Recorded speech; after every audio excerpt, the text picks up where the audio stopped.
Excellencies, ladies and gentlemen, Assalamu alaikum and good afternoon.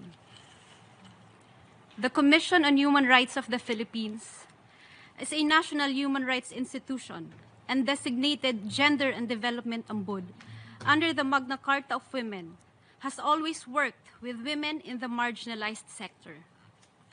In undertaking or monitoring of our state's compliance with its treaty obligations, we have always actively sought the perspectives of women and girls in the margins, especially those facing multiple and intersecting forms of discrimination. This afternoon, we tackle the importance of ensuring women and girls' online safety against fake news. We choose to focus our discussion on the importance of working with the most vulnerable and marginalized groups of women and girls. This include, among others, indigenous women and girls with disabilities, women and girls living in geographically isolated and disadvantaged areas, migrant women and their families, and urban poor and rural women. In this day and age, social media is an ubiquitous that everyone is susceptible to disinformation and misinformation. This is more so for those who are without access to media and digital literacy, and those deprived of access to information due to the vulnerable situations they find themselves in.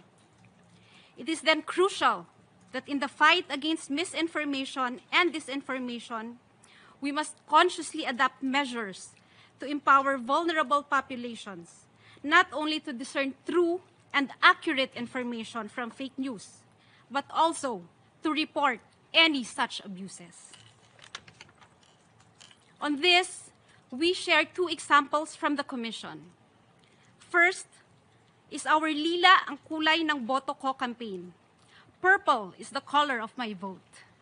An education campaign on women's right to suffrage on the lead up to the 2022 Philippine national and local elections.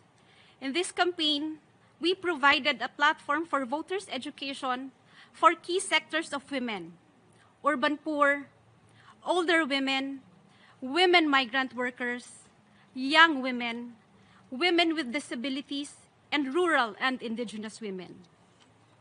The learning session aimed to arm women with access to information in relation to the elections, to be able to identify misinformation and disinformation, and to also forward their key agenda for the 2022 national and local elections.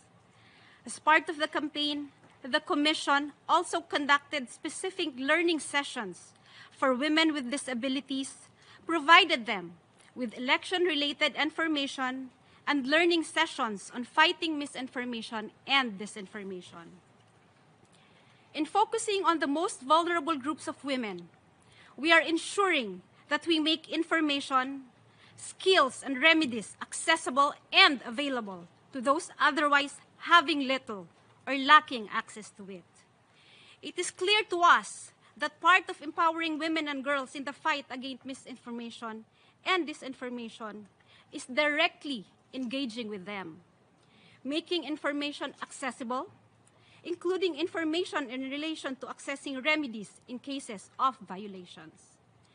This brings us to our second example, our creation of an online reporting portal, the Gender-Based Violence, our e-report Gender Ombud project. Through the online reporting portal, we are able to provide a platform for women and girls to report and seek assistance on different forms of violence, either committed offline or in online spaces, including those arising from disinformation and misinformation. The Philippine Commission on Human Rights hopes that through these examples, we are able to highlight that in the fight against disinformation and misinformation, it is crucial that we directly consult, engage, and actively seek the critical and meaningful participation of the most vulnerable sectors of our society, such as women and girls in vulnerable situations with special needs. And by doing so, we truly leave no one behind. Thank you very much and mabuhay.